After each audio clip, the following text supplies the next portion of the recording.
I built my dream startup from the ground up with the person I loved most, only to have him erase me from my own company overnight. Locked out, betrayed, and left behind, I lost everything in a single weekend. But what he didn't count on was that I owned the very thing he tried to steal. What happened next turned my heartbreak into a viral movement, and my revenge into a business empire. Want to know how I took it all back and what it really cost me? Watch my story. I met Jason in a seminar called Sustainable Systems for the 21st Century. It was the kind of class where half the people talk just to hear themselves talk. Jason wasn't one of them, not at first.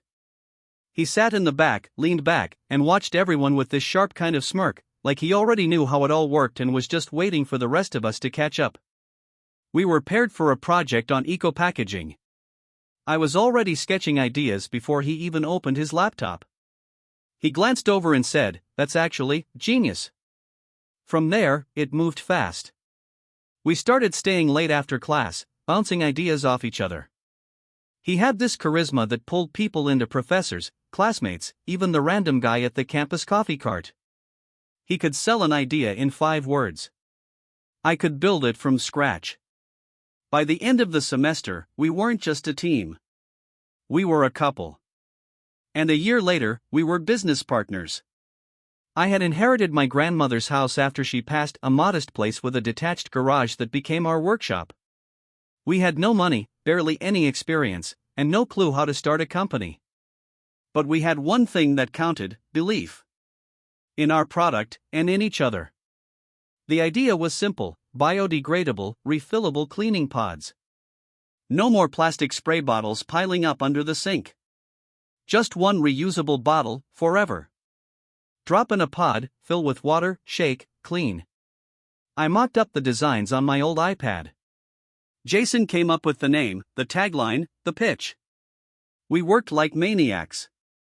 I found a local supplier for the pod shells and a woman in Oregon who mixed non-toxic concentrates.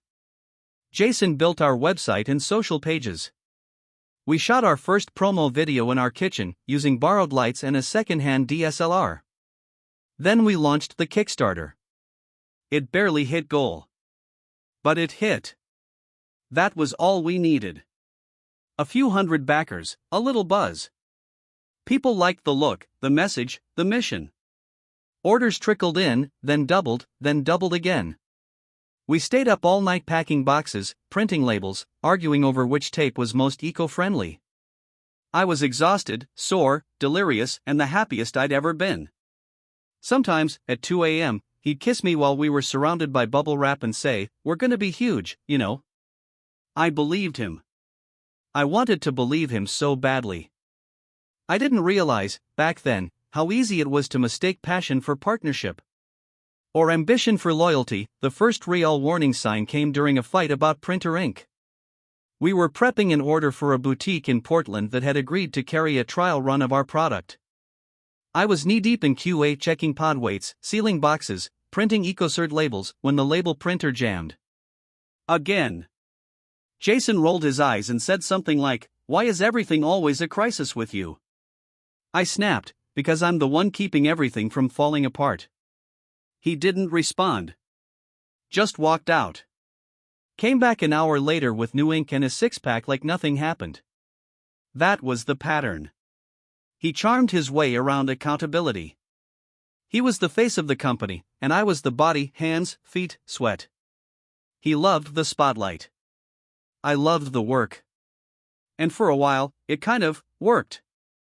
We started doing pop-up markets. Jason was electric behind the table. People flocked to him. He'd tell our story like a founder fairy tale, how we started in a garage, how we cared about the planet, how we were a couple in love saving the world one bottle at a time. He made it sound beautiful. What he didn't mention was who sourced the raw materials. Who negotiated with the ecoplastic supplier to drop their minimums so we could afford to test. Who figured out how to manufacture the pods without them dissolving in transit. He made it sound like we were equals. But when cameras were around, he stepped forward, and I became a prop. I started waking up with knots in my stomach. The success, ironically, made it worse. When the Kickstarter backers turned into repeat customers, and those turned into a distribution deal with a niche subscription box, things got real. We had deadlines, cash flow issues, returns to process. I handled all of it. Jason? He started talking like we were already on magazine covers. Once we get a Series A, he'd say, I'm hiring a real operations manager. You can finally breathe. I didn't want to breathe, I wanted credit. I wanted partnership. I wanted us to still be us. Then came the investor calls. He'd take them in our bedroom with the door closed. When I asked to join, he said, it's better if I do the talking. You know how these guys are. One night I overheard him say, my company, not our. My face went hot. I wanted to storm in. But I didn't. I told myself I was being dramatic. And then came the weekend. He told me he needed space to think. He said he was going to his cousin's cabin for 2 days. No reception, no distractions. Just time to get clarity. He kissed my forehead like a husband leaving for war. I packed him snacks. I didn't think twice until I went on LinkedIn 3 days later to post about a small milestone. That's when I saw it. Jason had updated his profile. Founder and CEO of, company name, Disrupting Sustainable Home Goods. Just him. No co-founder. No me. Then, further down, a post tagged at San Francisco Airport. Excited to be in the Bay this week. Big things ahead. My stomach dropped. He didn't go to a cabin. He went to Silicon Valley. And he went alone. I stared at the screen for a long time, hoping I had read it wrong. Maybe it was just a meeting. Maybe the cousin did live near San Francisco. Maybe he forgot to tag me by accident. Maybe I was making this a bigger deal than it was. Except I wasn't. Because 2 days later, I tried to log into our shared business Gmail account to send files to the subscription box partners, and I was locked out. Password changed. Recovery email removed. I tried our Shopify admin panel. Same thing. Instagram? Gone. Twitter? Gone. Every single login we used together, suddenly inaccessible. I texted him. Hey, did you change the Gmail password? I'm getting errors. No response. I called. Straight to voicemail. I waited a few hours, thinking maybe his phone had died. Maybe he was busy. I emailed our supplier contact directly from my personal account, asking if she'd heard from Jason. She replied with a friendly yes. He sent me the new rollout timeline, so excited to keep working with you guys. You guys. So she didn't know either. I didn't sleep that night. I paced our garage-turned workshop in a daze. All the prototypes, the packaging drafts, the notes, the receipts, I'd saved everything. I started digging. I pulled out our initial paperwork, the IP filings, the contract with the manufacturer. It all had my name on it. Because in the beginning, when Jason was still working part-time as a barista, I had registered the business under my own name to keep things simple. I still had the legal ownership. I still owned the original trademarks, the designs, the product schematics, the prototype patents we filed last spring. He'd gone behind my back, but he hadn't changed the foundation. Not yet. I texted him again the next morning. Call me. Now. We need to talk. Nothing. Then I checked the website. It was live, revamped, slicker, more minimalist. The entire About Us section had been rewritten. My name was gone. There was a photo of Jason smiling at a product launch table, captioned, "Meet our founder, Jason Mays." I wanted to scream. Instead, I took a deep breath, opened a blank Google Doc, and wrote down every login I still had access to. The IP registrations. The product blueprints. The Kickstarter password. The original social handle registrations on platforms he hadn't thought to change. Then I called my friend Liv. She was a lawyer who had just opened a small business-focused firm. We'd done yoga together for years. When she picked up, I said, "I think my boyfriend just stole my company." There was a long pause, and then she said, "Come to my office. Bring everything." The next 48 hours were a blur. Liv moved fast, letters drafted, cease and desist notices sent, screenshots taken. But she told me something important early on. You can get justice, or you can get revenge. And sometimes, if you're smart, you can get both. I didn't want to cry anymore. I wanted that second thing. It's strange how betrayal doesn't hit you all at once. It leaks in, slow and disorienting, like smoke under a door. One minute you're trying to reset passwords, the next you're wondering how the person you kissed goodnight 3 nights ago could erase you so cleanly. I kept telling myself there had to be a mistake. That Jason would call. That this was some miscommunication, a crossed wire, a panic move he'd fix. But the silence screamed the truth louder than anything. He wasn't calling because he didn't want to. He wanted me gone. So I got serious. Liv drafted a cease and desist order that made even me nervous. It cited unauthorized use of registered IP, trademark misrepresentation, and fraud. We included the original product design filings filed in my name. The logo, the packaging style guide, the formula components I had sourced. We sent it directly to Jason's new business email, which I found listed at the bottom of the new website. We gave him 72 hours to respond. He didn't. Meanwhile, I called our supplier again, this time laying everything bare. I told her the truth. How I had personally sourced her. How I owned the pod design. How Jason had locked me out and was trying to run off with the entire company. She was horrified. "Wait," she said, "the legal documents were never updated, you're still listed as primary." Exactly. She froze shipments on the spot. I asked if she'd be willing to work with me directly under a new brand. She agreed without hesitation. That same day, I logged into the Kickstarter account. He hadn't changed that password yet and posted an update for all our backers. I kept it professional, but blunt. I included proof, screenshots of IP registrations, supplier contracts, the cease and desist timestamp. I told them the truth. The person they saw pitching our company now was not the person who created it. And that a new version of the product, designed and owned by the original creator, was coming soon. The support was immediate. Dozens of comments. Messages from backers. People furious on my behalf. But I still didn't feel better. I felt hollow. I thought about the nights we spent in that freezing garage with no heat, wearing 3 layers while boxing orders. The times he kissed the top of my head and told me, no one else could ever build this with me. The vacations we skipped to pay for materials. The little notebook I kept next to the bed, where I jot down ideas in the dark while he slept. And he threw all of it away. Not for love. Not even for greed, really. For credit. For image. That's when the idea came to me late one night, scrolling TikTok, watching someone tell a wild breakup story while doing their makeup. My hands started to shake.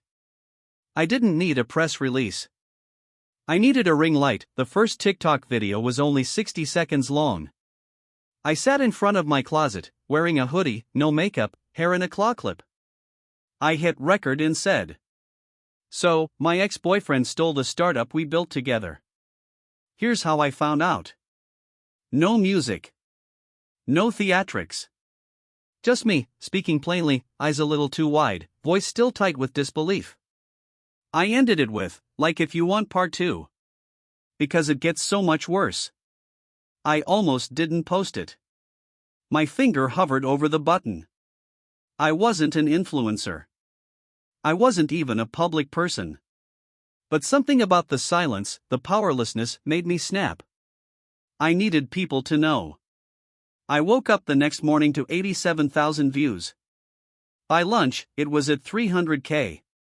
By the end of the week, part 6 had cracked 1 million. People were hooked. They weren't just watching, they were furious. The comments section turned into a swarm of pitchforks. Women saying, "This happened to my sister." Founders commenting with lawyer recommendations. Creators asking for interviews. I got dozens of DMs from people who had worked with Jason in the past, calling him arrogant, slippery, manipulative. One person sent me screenshots of him bragging about restructuring the company and going solo. Another said he had told a VC panel that I was just the early help. That one almost made me throw my phone. It was open season, and people hunted him. Someone found his new company Instagram. It got flooded with one-star reviews and comments like thief and give her back her company. He started deleting them. Then turned off comments. Then shut the page down altogether. I got tagged in TikToks from creators with millions of followers, stitching my story and calling out startup bros who steal credit from women. One guy did a dramatic reading of Jason's LinkedIn profile while sipping tea. I watched it 5 times. And then, the final blow. I got an anonymous email from someone at the VC firm Jason had pitched. No name, no return address, just a screenshot of an internal message thread. It said, "We're backing out. Not worth the liability. She's everywhere." I stared at it for a long time, my hand over my mouth. He was done.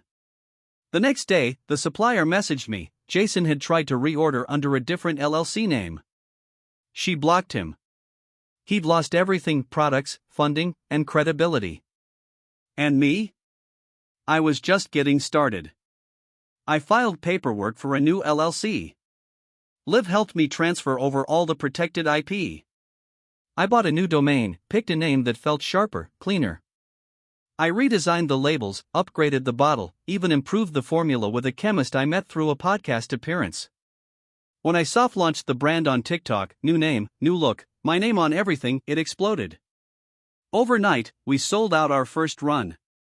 Journalists reached out.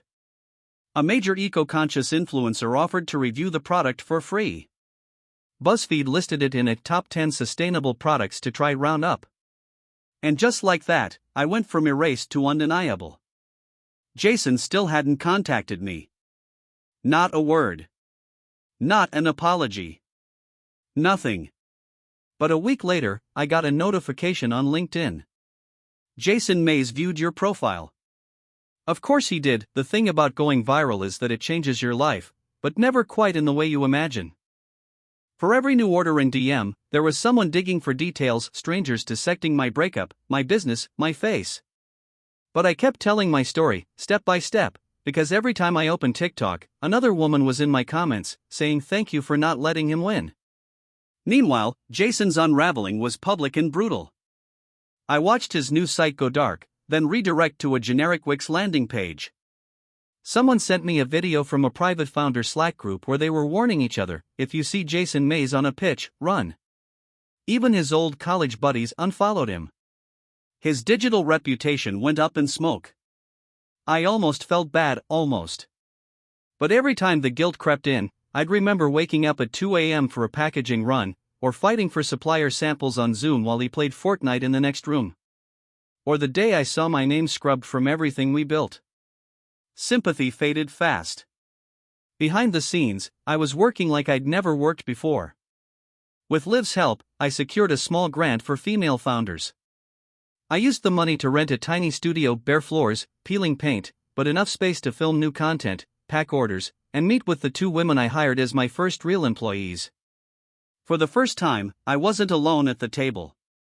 We played music, joked, shared takeout after long days. The difference was electric. I leaned into the transparency people had loved about my TikTok series. Every week, I posted updates, supplier visits, product tests, failures, and fixes. I showed the mess of boxes toppled, labels misprinted, dog barking in the background. People rooted for us because we were real. Our audience grew. Backers became repeat buyers. Influencers tagged us unprompted. We signed with a boutique PR firm run by another woman who told me, "Your story is why I started my own business." One night I stayed up late, watching order notifications roll in, feeling this wild surge of joy and disbelief. I'd done it. I'd taken my company back. And then the biggest milestone of all, a major national retailer reached out. Their head of sustainability followed me on TikTok, saw the drama, and wanted to carry my product line. I remember walking into their office, sample in hand, knees shaking. I pitched the product, the whole journey, the redemption arc, the lesson in not giving up. They signed a trial deal right there. I walked out, called Liv, and ugly cried in my car. That night, while scrolling through my notifications, I saw a new message request. Jason Mays. I hesitated, heart pounding. I almost deleted it without reading. But curiosity won. All it said was, "Hope you're happy." I stared at the screen, the old ache stirring for just a second, then gone. Yes, I thought. I moved into the new studio on a Saturday morning, sun streaming through windows streaked with old tape residue.